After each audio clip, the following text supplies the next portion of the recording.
ikintu cya mbere ni amakuru y'ibyabereye mu gihugu hirya no hino yose ndaranyumvise. Utunze radio ntumva amakuru yo kuri Radio Rwanda, ntumva ibiganiro biba kuri Radio Rwanda, usumva radio bikumariye. Ubona ka radio kanje kaba ku musego, iyo amakuru ageze nzi isaha yayo kugira ngo numve aho abandi bageze.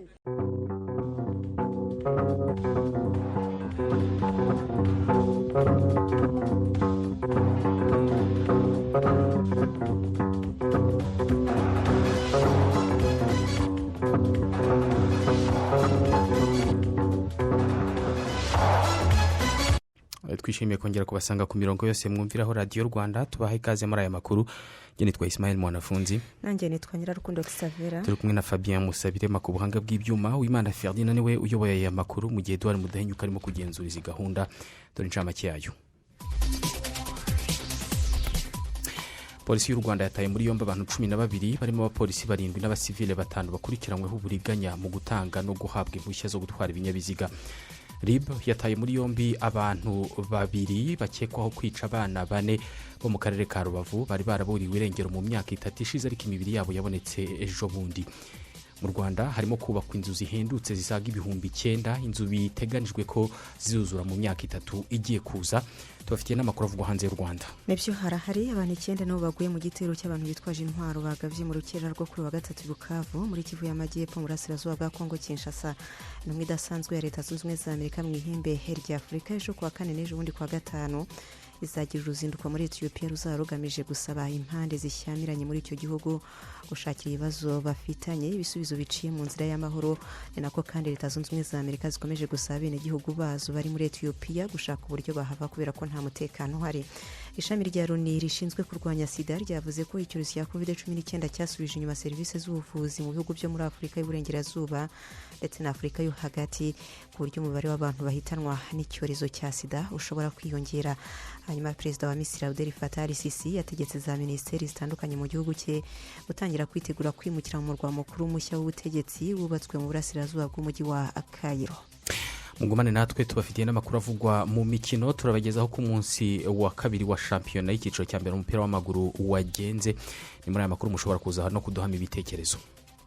Ariko papa waretse kwangiza ibyo bintu. Ariko ja uhibagiwe ko ndi umutekinisi, uzabaza sinshobora kurara nacanye rwose. Nyamara bazaguca amande, erega byanaduturikana. Ariko wamugana ibi bintu, mehereza telefone ngura umuriro nk'ibisanzwe da. Bakiriya ba B-Box turabibutsa ko bitemewe ndetse bidakwiye ko mwangiza ibikoresho ngo murashaka gucana ku buntu. Komeza uri nyangamugayo kugeza ku myaka 4 aho uzaba wemerewe kuba wakongera amasezerano na B-Box cyangwa ugahagarika. B-Box, iterambere ryanjye muri byose.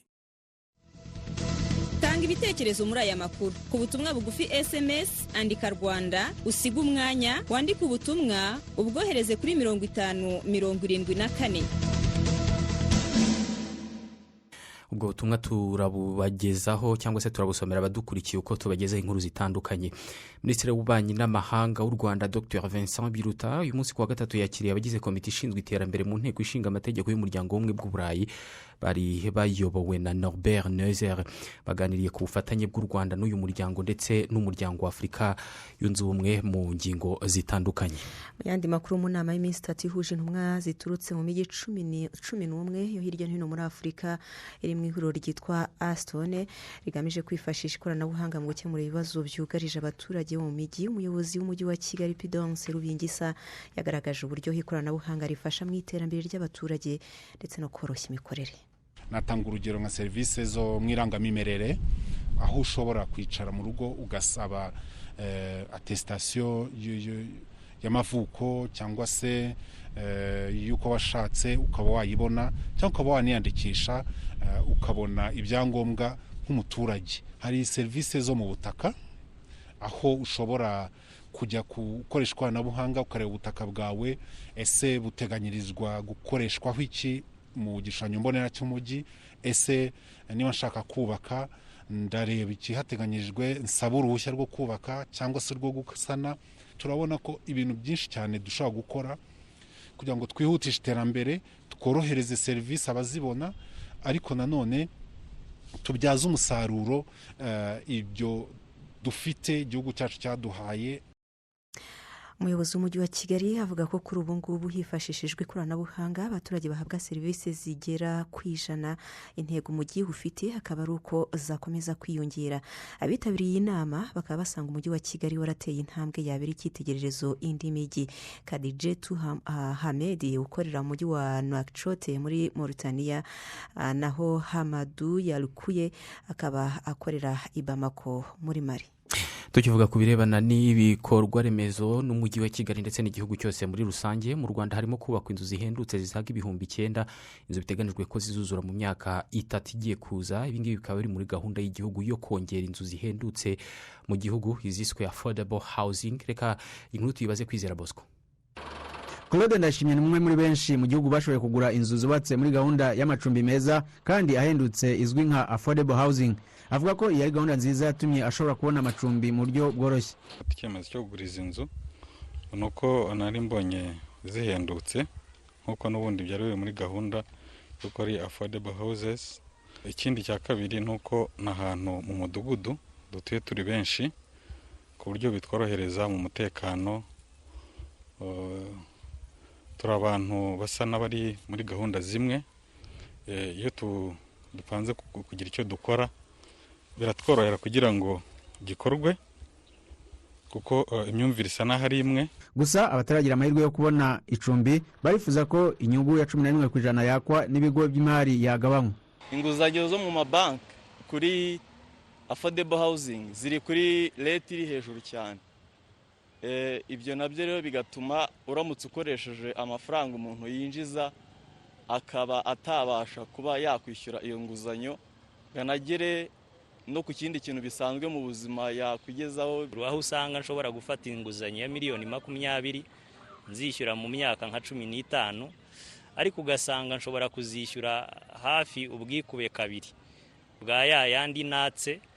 Akaba ariyo mpamvu abantu basesengurira hamwe bakareba niba by'umwihariko ku bijyanye n'amacumbi aciriritse n'inyungu yajya hasi. Mu gihe u Rwanda rufite intego yo kuba igihugu kizaba gifite ubukungu buringaniye upper middle income bitarenze 2035 ndetse n'ubukungu bwo hejuru upper income bitarenze 2050, birasaba ko igihugu cyagiye umuvuduko w'abatura mu mijyi uri kuri 35% bitarenze 2035 bivuye kuri 18.4% muri 2017. Umuyobozi w'ikigo cy'igihugu gishinzwe guteza imbere imiturire Felix Nshimiyimuremyi agaragaza isoko ry'imari n'imigabane nk'igisubizo kirambye ku kibazo cy'inyungu ku nguzanyo iri hejuru.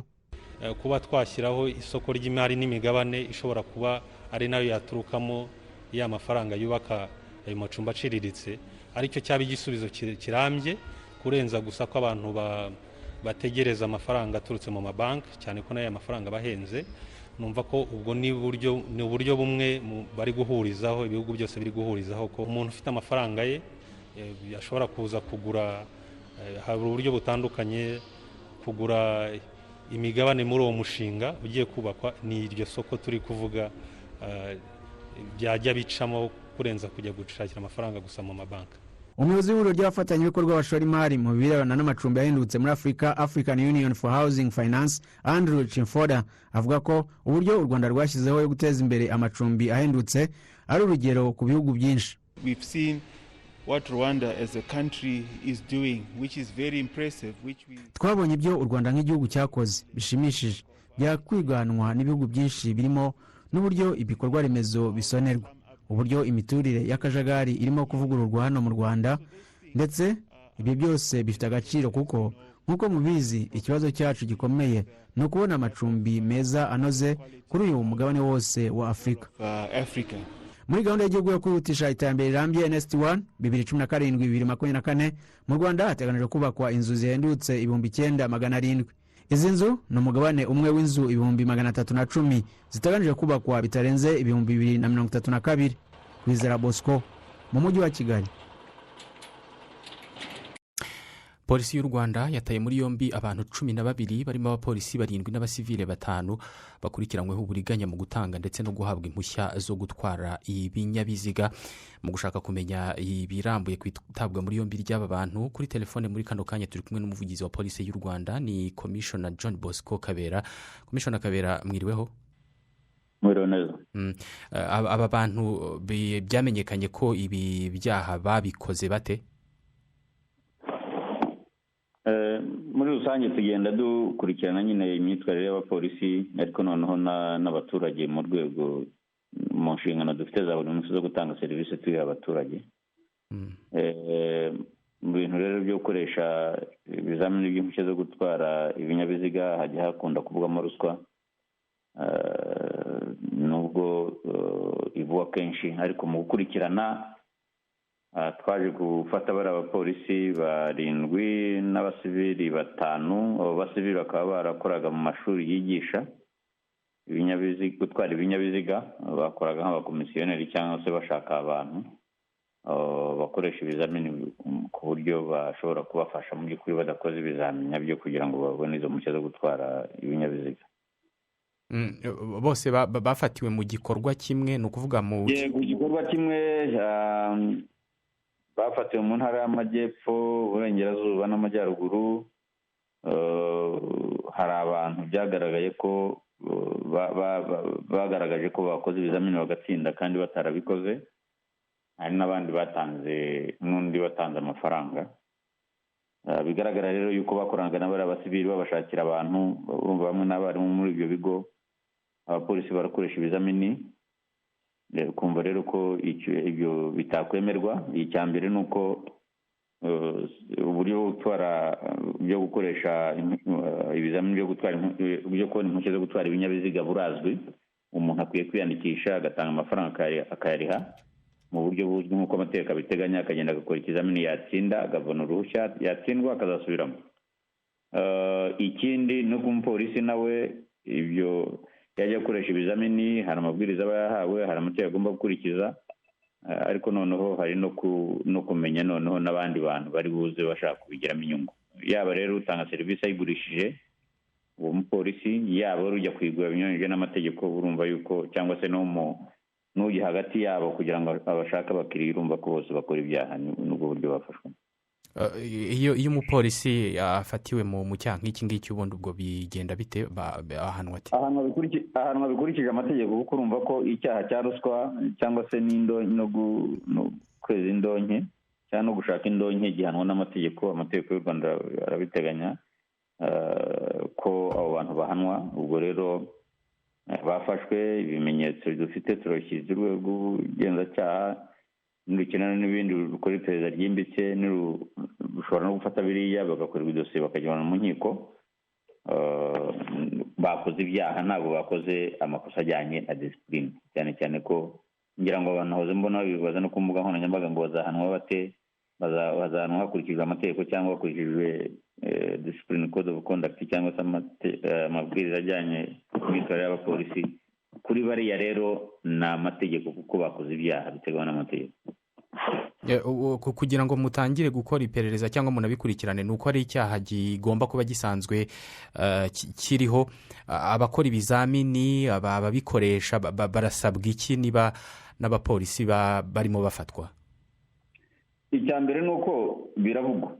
Ubwo rero iyo bivuzwe hagomba kubaho uburyo bwo kugenzura niba ibivugwa ari byo. Icyo ni kimwe. Icya kabiri ni uko iyo noneho ibivugwa bigaragaye ko ari byo binyuranyije n'amategeko, ababishinzwe barafatwa. Aho abapolisi n'ubwo buryo bwafashwemo n'abari abaturage bakoranaga. Ubutumwa ni ubuhe rero? Reka duhere ku bapolisi. Barabizi neza ko kurya ruswa cyangwa se kurya katagabuye muri polisi bitemewe, binyuranyije n'amategeko, ariko binyujije n'imyitwarire ya kinyamwuga cyangwa se igomba umupolisi ushinzwe umutekano, ushinzwe gutanga serivisi, ushinzwe umutekano w'abantu n'ibintu. Icya kabiri kibareba nanone ni uko gutanga serivisi bigomba kujyana n'ikiguzi, cyangwa se ikiguzi cyo gutanga serivisi kigomba kuba kijyanye n'amategeko. Nta bindi bigomba kurengaho, nta n'ibindi bigomba kugabanukaho. Ku kindi rero ubutumwa n'abaha abaturage ni uko bagomba kumenya yuko ni uburenganzira bwo kwiyandikisha ubu gukora ibizamini, kuko n'ubu imirongo iracyafunguye. Bahoze bavuga yuko imirongo hiyandikisha abantu bake igafungwa, ubu imirongo irafunguye. Icya kabiri ni bategereze polisi bahe nyine gahunda y'uburyo bakoresha, intonde zigasohoka, twabwira aho tugiye gukoresha n'aho tugiye gukoreshereza ibyo bizamini. Icya gatatu kibareba nanone kuri uwo murongo ni uko bagomba kumva ko batagomba kugura serivisi yo gukora ibizamini cyangwa yo kwiyandikisha amafaranga cyangwa se ikiguzi kirenze igitegwa n'itegeko, ntabwo byemewe. Umunsi byarenze bigaragara ko babikoze babigambiriye, batanga iyo ruswa cyangwa bashaka abantu babafasha muri ibyo, bazabibazwa, bazabihanirwa. Nibareke rero kurenga ku mategeko. Abo byari byamenyekanye ko abavuzwe ko batsinze ibizamini kandi bataratsinze bo baramenyekanye? Yego, baramenyekanye. Ubwo nta mushya bafite rero? Ntazo. None se wowe watanga amafaranga ukajya kugura, ubone nko kugura urwo ruhushya? Ntabwo ari byo. Udakoze ibizamini bakakuvivura, babyita kuvivura cyangwa se gukosora ko watsinze utatsinze, nta mpushya bafite nyine. Ntazo. Komishona Kabera, umuvugizi wa polisi y'u Rwanda, turabashimiye. Murakoze cyane.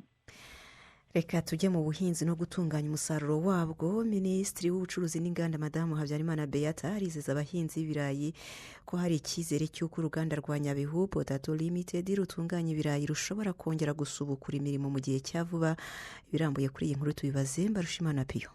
Twebwe rero twari twiteguye gukorana n'uruganda. Sekubanza Joseph ahagarariye koperative y'abahinzi b'ibirayi Ibukwa Muhinzi ikorera mu turere twa Nyabihu na Rubavu. Iyi koperative ifite imigabane mu ruganda rwa Nyabihu Potato Limited, ndetse abanyamuryango bayo bagomba kugemura umusaruro wabo muri uru ruganda. Kuba rwaruzuye ntirukore babibonamo igihombo kinini. Igihombo twagize birumvikana, ni icyizere twari turufitiye. Nyuma yo kumva uruganda iwacu, byari ibintu bifite inyigo ivugitse neza, kumva ko ari uruganda ruje iwacu, kandi umusaruro twari dusanzwe tugira ukaba mwinshi, rimwe ukagera ku isoko ari mwinshi, ubundi tugakorera mu gihombo. Ubwo twumvaga ko leta yacu y'ubumwe yari yadutekerejeho kugira ngo ituzanire uruganda iwacu. Uru ruganda rwa Nyabihu rutunganya ibirayi ni rumwe muri 6 zatangiranye na gahunda yiswe uruganda iwacu, rwatangiye kubakwa muri 2014, aho byari biteganyijwe ko rutangira imirimo muri 2016.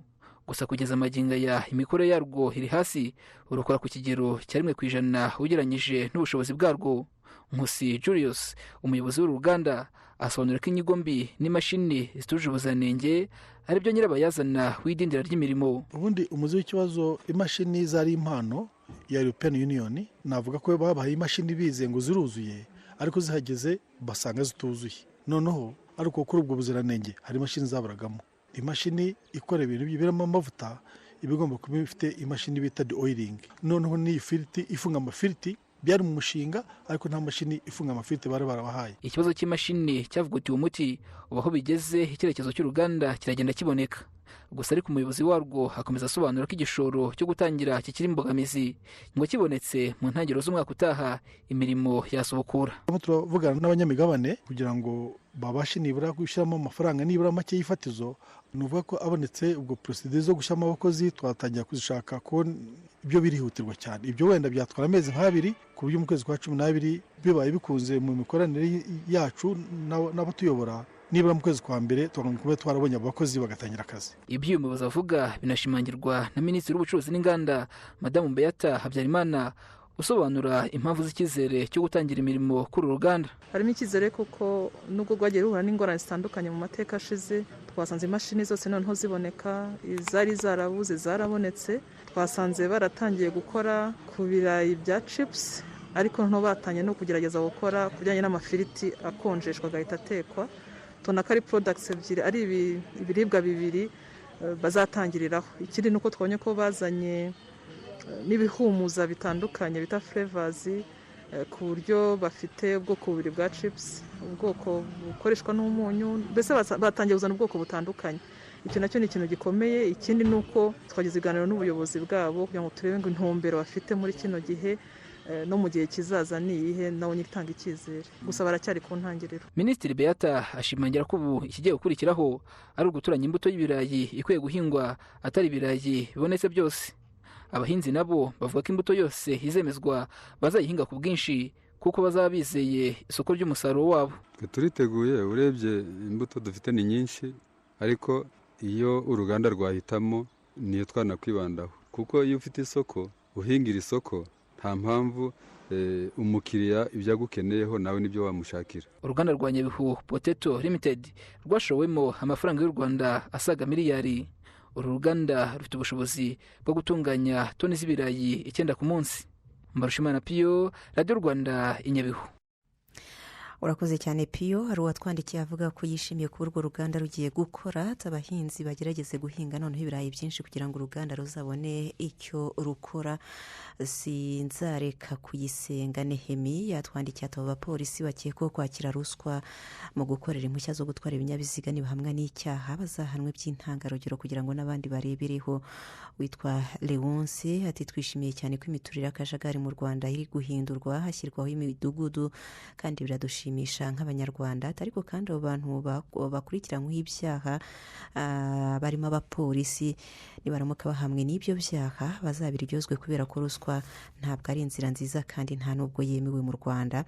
Banamwana Paterne ati mbakurikiye ndi Nyakabuye ariko iwacu ni Mwezi, ati gusa nyine birakwiye ko abo bagaragara bakora icyaha cyangwa se bafatirwa mu cyuho baba bakwiye guhanwa bikomeye kubera ko ntabwo byemewe namba. Witwa Siwomana utwumvira Ikirehe ati nkatwe urubyiruko turashimira polisi y'u Rwanda uburyo ikomeje guta muri yombi abanyabyaha aho bafashwe nibigishwe bananyuzwaho akanyafu bityo n'abandi barebereho. Mugumane natwe turacyafite andi makuru yo kubagezaho naho mu kanya gato.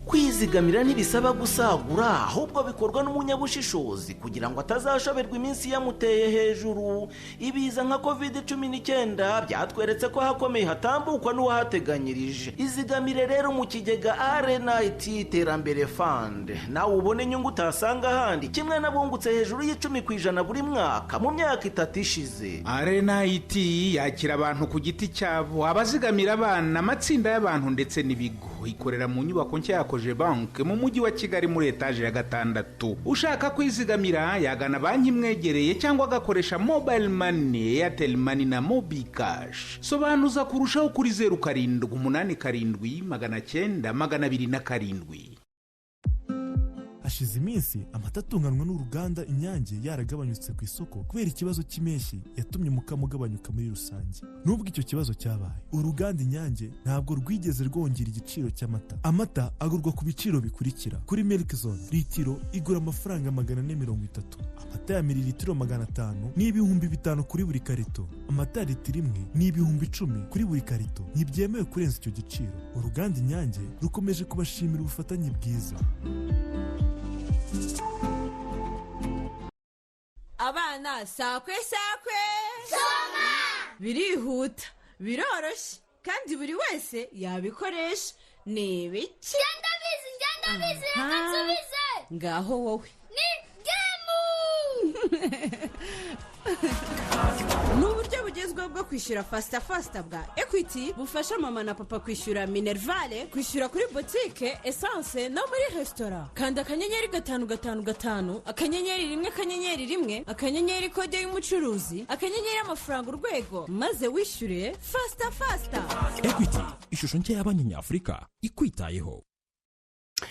Mu makuru tubafitiye, polisi y'u Rwanda ndetse n'iya Repubulika ya Centrafrica bavuze ko bagiye gushimangira ubufatanye cyane cyane mu bijyanye no kubaka ubushobozi. Ibi ngibi impande zombi zabivuze kuri uyu wa gatatu nyuma y'ibiganiro umuyobozi wa Gendarmerie ya Repubulika ya Centrafrica Lieutenant General Landry Urlich Depo yagiranye n'umuyobozi wa polisi y'u Rwanda Commissioner General Dan Munyuza. Reka inkuru tuyibaze Kwizera Bosco. Ukwijije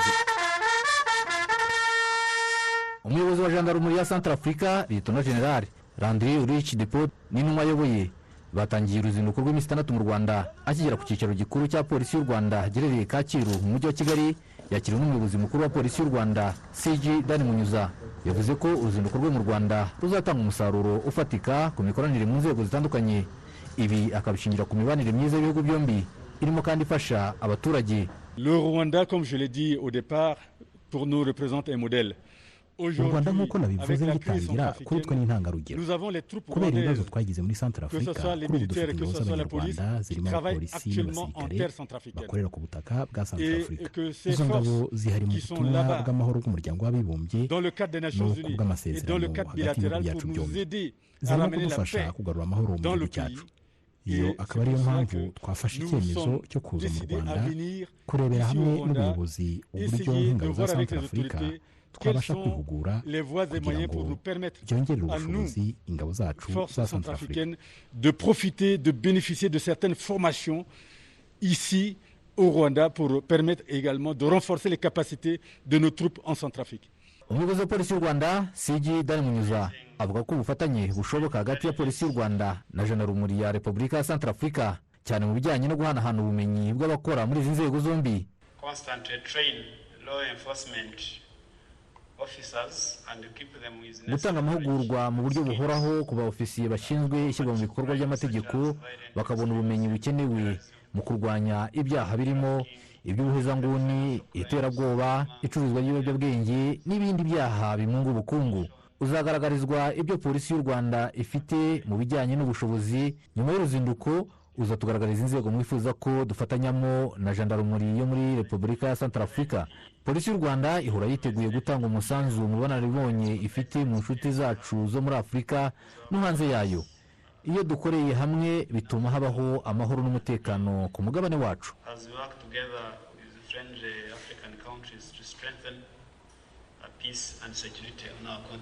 Kuva muri 2014 u Rwanda rumaze kohereza abapolisi 3699 muri Centrafrica barimo abagabo 2350 n'abagore 349 bajya mu butumwa bwo kubungabunga amahoro bw'umuryango w'abibumbye. Uretse polisi, u Rwanda rufite ingabo muri Centrafrica zirimo izagiye mu butumwa bw'amahoro bw'umuryango w'abibumbye n'izagiye hashingiwe ku masezerano hagati y'ibihugu byombi. Imibanire y'ibihugu byombi yari imaze igihe ishingiye ku mutekano, ariko ubu imaze kugera ku rwego rw'ubucuruzi n'ishoramari. Kwizera John Patrick, Radio Rwanda, i Kigali. Urakoze cyane, reka dusubire mu nkuru zijyanye n'ubutabera. Urwego rw'igihugu rushinzwe ubugenzacyaha RIB rwataye muri yombi abagabo babiri bakekwaho kwica abana bane bo mu karere ka Rubavu mu murenge wa Bugeshi. Mu ijoro ryo kuwa mbere rishyira kuwa kabiri nibwo imibiri y'abo bana yasanzwe mu buvumo nyuma y'imyaka isaga 3 yose bari baraburiwe irengero. Amakuru yitabwa muri yombi ry'abo bagabo twayemeriwe n'umuvugizi w'urwego rw'ubugenzacyaha RIB Dr Murangira Thierry. Ejo tariki 2 z'ukwa 11 uyu mwaka RIB yafunze Kavaruganda François na Nzabanita Jonas bakekwaho kuba ari bo bishe abo bana bane. Aba bana bigakekwa ko bishwe n'abo bagabo tariki ya 15 z'ukwezi kwa 9 muri 2018 kuko aribwo baburiwe irengero. Abo bagabo baje gushinjwa n'abaturage ko aribo babonywe bwa nyuma bari hamwe n'abo bana, ndetse baza gufatwa barafungwa bakurikiranyweho icyaha cyo gucuruza abantu. Nyuma baje kurekurwa n'urukiko kubera kubura ibimenyetso bihagije. Hanyuma imibiri y'abo bana aho ibonekeye, abo bagabo akaba aribo n'ubundi bakekwa.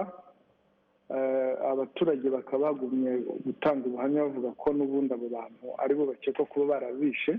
Ubu ikigiye gukorwa ni ugufata ibimenyetso kuri iyo mibiri y'abana, hagafatwa n'ibimenyetso by'abo babyeyi bavuga ko ari bo ba nyirabana, ndetse bikajyanwa gupimwa muri Rwanda Forensic Laboratory kugira ngo harebwe isano riri hagati y'abo bana n'ababyeyi, kugira ngo ndetse banamenyekane ko ari abo babyeyi koko. Ubu kugeza ubu ngubu niho iperereza riri kwerekeza, nibyo bimaze gukorwa. Imibiri y'abo bana yabonetse ryari? Yabonetse itariki 31 umurenge wa Bugeshi, akagari ka Butaka, umudugudu wa Kabingo, aho abana babonetse mu buvumo buhari. Kugira ngo iboneke na makuru yaramaze gutangwa? Oya, ni abantu bagiyemo bakurikiyemo umujura n'ubundi ngo wari wibye, yinjiye muri ubwo buvumo bamukurikiye, hanyuma baza kubona iyo mibiri y'abo bana, batanga amakuru, birakurikiranwa. Kugeza ubu ngubu uko nabikubwiye niko bihagaze. Iperereza rirakomeje kugira ngo hamenyekane ukuri kwabyo, ndetse nk'ibyo navuze byo kujya gupima muri Rwanda Forensic Laboratory kugira ngo isano hagati y'abo bana n'ababyeyi rigaragare. Icyo dusaba abantu ni ukwirinda ibyo nakwita speculation, gutanga amakuru wenda y'ibihuha, bagategereza icyo ubugenzacyaha buzatangaza ku byerekeye iyi kesi y'aba bana. Dr Murangira Thierry, aba bana bose baburiwe irengero umunsi umwe, hari ku itariki 15 Nzeri 2018. Icyo gihe ababyeyi babo bagerageje gushakisha banagera muri ubwo buvumo, ariko ntabwo babonye isima. yego mu yandi makuru akarere ka Huye mu Rwanda ndetse na Castres mu Bufaransa n'uturere twiyemeje kongera ikibatsi mu birebana n'umubano umaze imyaka hafi 35 nyuma y'uko n'ibihugu by'u Rwanda n'Ubufaransa bisubukuye umubano. Abatuye mu karere ka Huye bavuze ko biteze inyungu nyinshi muri uyu mubano. Reka inkuru tuyibaze Adolphe Tuyisenge. Habanje ububumbyi bw'amategura bwari buhagarariwe n'uwitwaga Ntakirutimana Auguste kuri batuye ahitwa Isovu mu murenge wa Huye, avuga ko yahoze akora nk'umuvumvu mu mishinga yari ihuriweho hagati y'icyahoze ari komine Huye muri perefegitura ya Butare na komine Castres mu Bufaransa. Ubwo twakorana n'aborozi b'inzuki n'abamujyi b'amategura yari amakoperative biratandukanye. Icyicaro cy'aborozi b'inzuki cyari ku murenge wa Huye hahoze ari komine Huye. Noneho icyicaro cy'ababumbaga amategura cyari mu kagari ka Sovu aha turi. Ubwo nyuma yaho nyine birumvikana nyuma ya jenoside 94 ibintu byahise bizamba. Jenoside yakorewe abatutsi mu Rwanda yatumye umubano w'u Rwanda n'Ubufaransa uzamba, ibintu bitanasiganye no kuzamba k'umubano w'izi komini. Auguste kimwe n'abandi baturage batuye mu karere ka Huye bavuga ko biteze izindi gahunda zizamura iterambere ryabo mu kibatsi kigiye kongerwa mu mubano w'utu turere. Mu gihe nk'iki bigaragara ko ibitabo bigenda biba bike, hano haradufasha cyane, bashobora kuduha ibitabo byo gusoma, usibe n'ibyo harimo za computer abana bashobora kuzimenyereza, harimo n'imikino bashobora gukina bidagadura. Ibyo bikaba byanabafasha no gukunda n'ururimi rw'igifaransa. Ubu ngubu ubworozi bw'inzuki bwo bwakomeza, abo bari bafite amakoperative yo kudoda no kuboha baracyahari, bumva bamwe barapfuye birumvikana, ariko hari benshi nk'uwitwa Maurice. Hashize amezi 3 Ubufaransa bwohereje ambasaderi wabwo mu Rwanda, ibintu byaje bikurikira uruzinduko perezida w'iki gihugu yagiriye mu Rwanda mu kwezi kwa 5. Ambasaderi w'Ubufaransa mu Rwanda Antoine Anfray avuga ko uretse Castres na Huye iki gihugu kizakomeza gufasha u Rwanda mu nzego zirimo ubukungu n'uburezi. Essentiellement dans le domaine de ce qu'on appelle la croissance inclusive et solidaire, c'est tout ce qui touche à l'environnement, à l'assainissement, à l'eau. By'umwihariko u Rwanda dusanzwe turi abafatanyabikorwa beza muri gahunda zo kurengera ibidukikije, by'umwihariko amazi, kimwe no mu burezi. Kuri ubu hari abarimu bacu biteguye kuza gufasha inzego z'uburezi mu kwigisha abana Igifaransa. U Rwanda kandi dufatanya mu guteza imbere ikoranabuhanga, mbese urebye dufatanya mu bintu byinshi ntibagiwe na siporo. Et donc il y a des choses qui vont se faire aussi dans ce secteur-là, dans le domaine du sport également. Ubufatanye bwa komine Castres mu Bufaransa ni yari komine Huye mu Rwanda umaze imyaka 35, ndetse hashize imyaka 2 Castres ifatanya n'akarere ka Huye mu kwizihiza umunsi mpuzamahanga w'ubumenyi. Tuyisenge Adolphe mu karere ka Huye. Turacyari mu majyepfo n'ubundi ikigo cy'imisoro n'amahoro kiratangaza ko cyashyize imbaraga mu kwigisha abasora imikoreshereze y'inyemezabwishyu y'ikoranabuhanga IBM. Ni mu gikorwa cyo gushima abasora mu ntara y'amajyepfo cyabereye i Muhanga kuri wa 3. Alex Namahoro yarahari. Hari abacuruzi mu karere ka Muhanga bavuga ko bakeneye ubumenyi buhagije mu gukoresha ikoranabuhanga mu gutanga inyemezabwishyu. Ni mu gihe byari bimenyereye ko iyi IBM ikoreshwa n'abasora bafite ishoramari ryisumbuye. Ndizeye Aimable na Mukamuganga Veneranda bakorera mu isoko rya Muhanga. Gusora rwose ni byiza, turanasora nta n'ikibazo kuko imisoro niyo igize igihugu cyacu, ariko ureba IBM ugasaba kubwira bati mbere na mbere mu minsi 7 urabanza ugure telefone, kuko usanga rubanda rwishi nta telefone zijyamo iyo systeme bafite, kuko batubwiye ko ari telefone ishobora mu bihumbi 100, ubusanga abenshi bafite igishoro ndetse ahubwo kiri munsi y'ayo mafaranga. Ariko ntabwo twakirengagiza yuko hakirimo abacuruzi bafite ubushobozi buke bwo kubona internet, bafite ubushobozi buke bwo kubona computer cyangwa se no kubona ayo smartphone. Komiseri mukuru w'ikigo cy'imisoro n'amahoro Bizimana Ruganintwari Pascal avuga ko kimwe mu byatumye yafatwa icyemezo cy'uko buri mucuruzi yakoresha IBM ari ukumufasha kuzamura ubunyamwuga no gukorera mu mucyo. Uyu munsi dupfa gusoresha abantu ko umuntu yibwirije, ariko uko bakoresha IBM umenya igishoro cye, umenya ibyo yacuruje, umenya amafaranga yinjije ku buryo uvuga ati nyamara uyu muntu bitewe n'igishoro cye turamusha muri iki cyiciro asora umusoro umwana gutya. Ugasanga umuntu ntafite ikintu na kimwe kigaragaza ibyo yaguze nk'ibyo byatunze umwuga, nizira dépense babemerewe kuvana mu nyungu. Tukaburana n'umuntu rimwe tukamuca umusoro rwose mu buryo budafite ishingiro, tukajya mu manza, ariko uwakoresha ya mashini bose ni ibintu bizaba bigaragara ntabwo ushobora kubirengaho kuko ni ibimenyetso bifatika bituma no kubara umusoro bigira aho bihera kandi bishingiye. Mu rwego rwo kwimakaza iri koranabuhanga, Rwanda Revenue Authority yageniye imashini za IBM zigomba guhabwa abasora basaga 800 mu ntara y'Amajyepfo. Aba barimo n'abitwa ko baciriritse bafite igishoro kiri hagati ya miliyoni 2 n'eshanu. Intara y'Amajyepfo ubu ibarurwamo abasora bagera ku 21,400 mu kubafasha kongera ubumenyi ku mikoreshereze ya IBM. Ubu harifashishwa abakozi ba Rwanda Revenue Authority bari hirya no hino mu turere. Ubundi butumwa butangwa na Kayitesi Alice, umuyobozi w'intara y'Amajyepfo, buragaruka ku ruhare rw'abaturage by'umwihariko abacuruzi ubwabo mu kurwanya ubucuruzi bwa magendu nka kimwe mu bimunga ubukungu bw'igihugu. Umuntu wacuruje magendu n'uwacuruje igicuruzwa yaranguye akishyura umusoro, urumva ntabwo bacuruza kimwe. Kwishimira rero intambwe imaze guterwa kuko abacuruzi benshi usibye nk'abafatirwa ku mupaka binjira, ariko abacuruzi benshi bacuruza magendu amakuru aba yatanzwe na bagenzi babo. Twumva rero tuzakomeza gushyira imbaraga mu gukomeza kugaragaza ububi bwa magendu, kugaragaza ingaruka bifite ku bacuruzi ubwabo natwe twese no ku gihugu, ndetse no gukomeza kubaka umuco mwiza mu basora wo kugira ngo bajye bakomeza kuduha amakuru ariko kandi banaganirize bagenzi babo bakunda gufatirwa muri izo ngeso. Mu gushimira abasora kandi hashimiwe abaguzi bakangukiye kwaka inyemezabwishyu za IBM. Rwanda Revenue Authority ikaba ikangurira abandi kujya bazisaba aho bahahira. Alex Namahoro, mu Majyepfo. Ambasaderi w'u Rwanda mu gihugu cya Tanzania General Charles Karamba yahuye na Minisitiri w'Ingabo wa Tanzania Dr. Stergomena Tax. Ibiganiro aba bayobozi bagiranye i Dodoma bije bikurikira amasezerano mu bya gisirikare abaminisitiri b'ububanyi n'amahanga b'ibihugu byombi basinye i Dar es Salaam ku itariki ya 28 y'ukwezi kwa 10 muri uyu mwaka.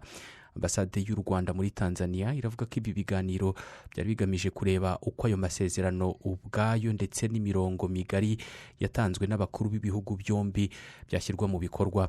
Mu kwezi kwa 8/2021 President wa Repubulika yunze ubumwe ya Tanzania Madame Suluhu Hassan yagira uruzinduko mu Rwanda aho yakiriwe na mugenzi we w'u Rwanda President Paul Kagame bagirana ibiganiro.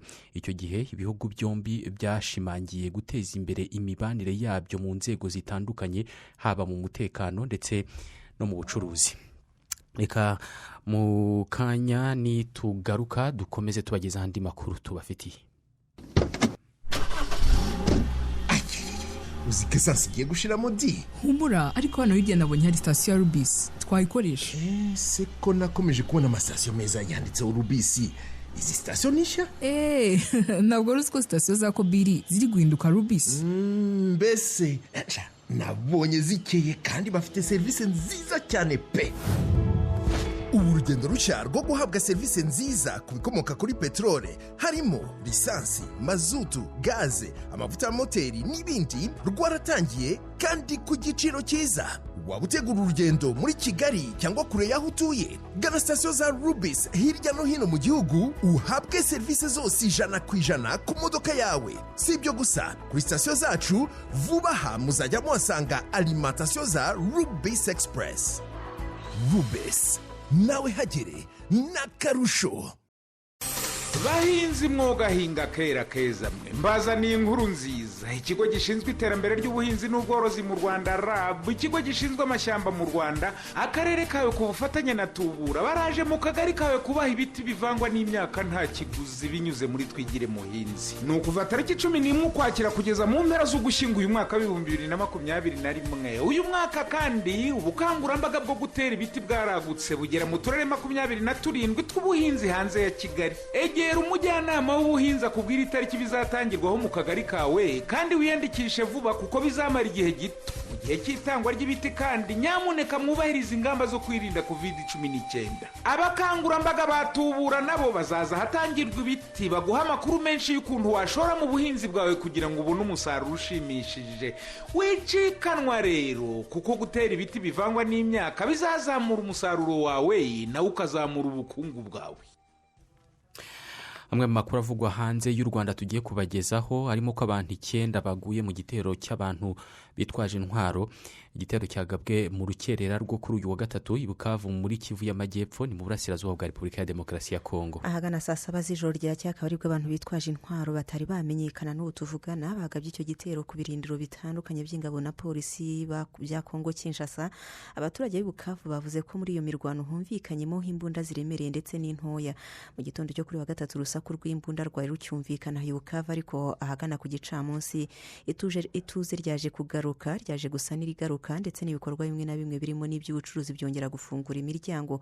Hari amakuru avuga ko abagabye ibyo bitero ngo bashobora kuba ari inyeshyamba z'umutwe wa CPC 64 bari bagamije kubohora abagenzi babo bari bamaze icyumweru bafungiye ku biro bya polisi mu mujyi wa Bukavu.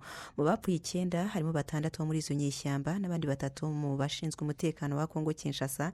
Izi ngabo za Kongo kandi ngo zafashe mpiri abarwanyi bagera muri 36 bo muri izo nyeshyamba, ndetse baje no kubereka abaturage n'itangazamakuru kuri uyu wa gatatu.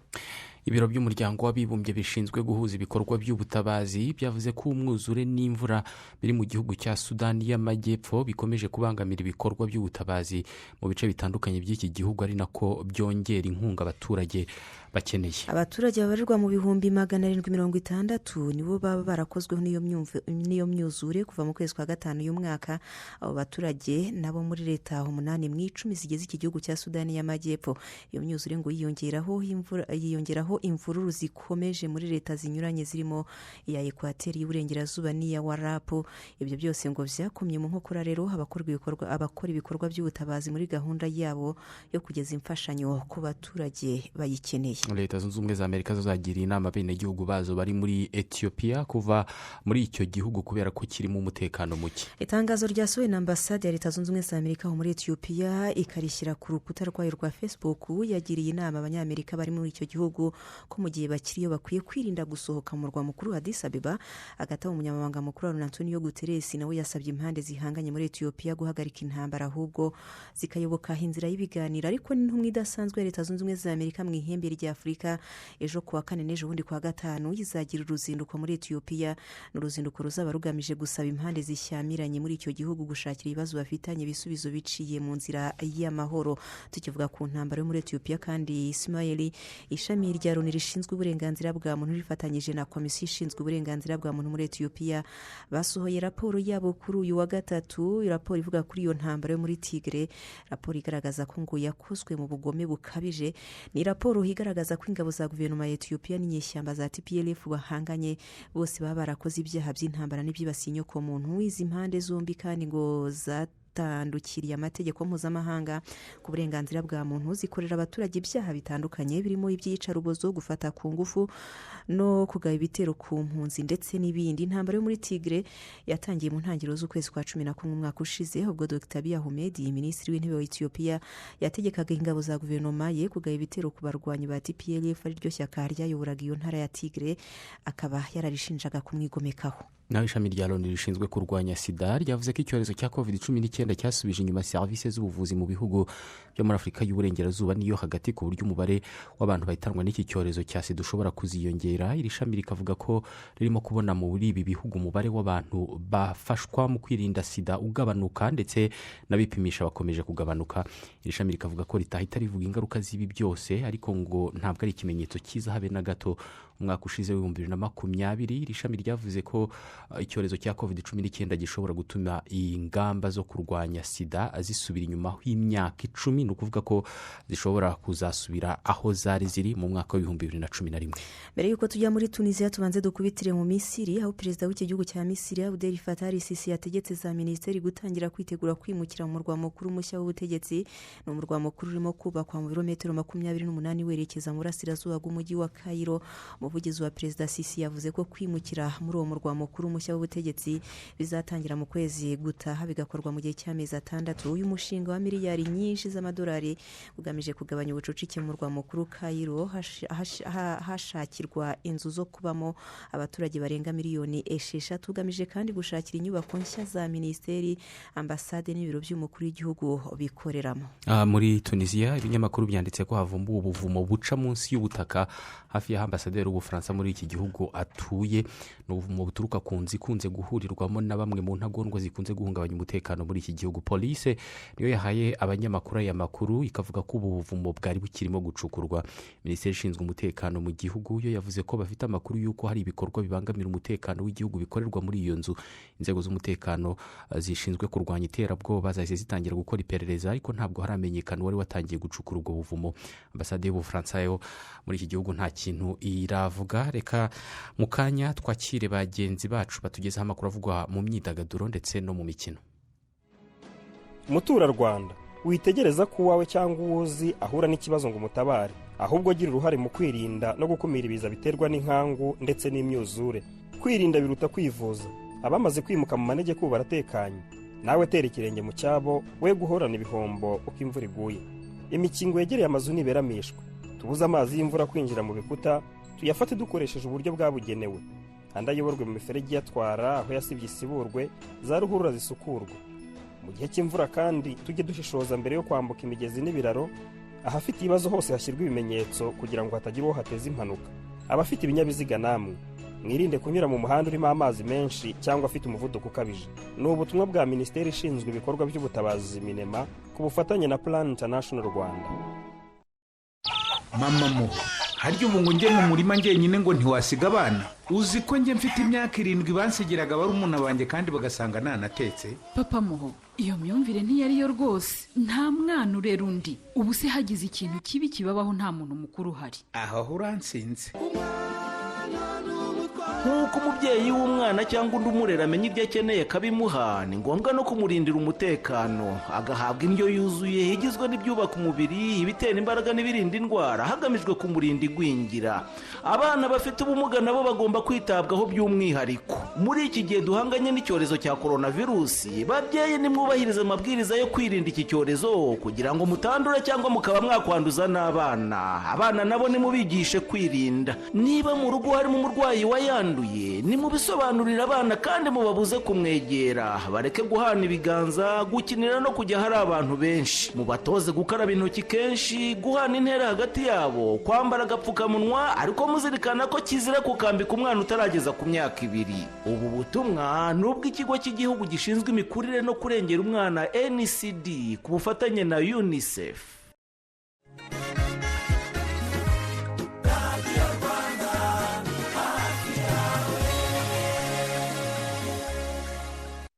Reka noneho tubagezeho amakuru avugwa mu mikino. Rugaju Regani wiriweho?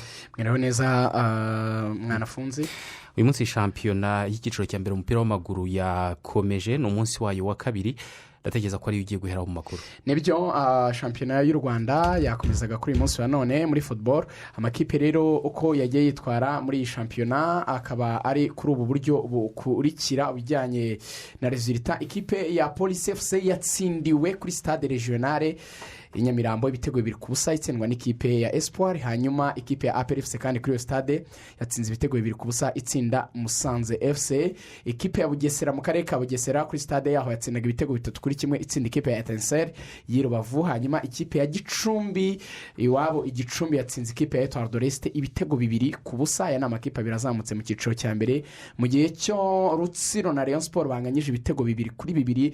Rayon Sport yaje no kubona ikarita itukura y'umuzamu wayo, akaba rero Rayon Sport yatakaje umukino mu by'ukuri mu minota nk'itatu ya nyuma y'inyongera yari yongeweho nibwo yatsinzwe igitego cya 2.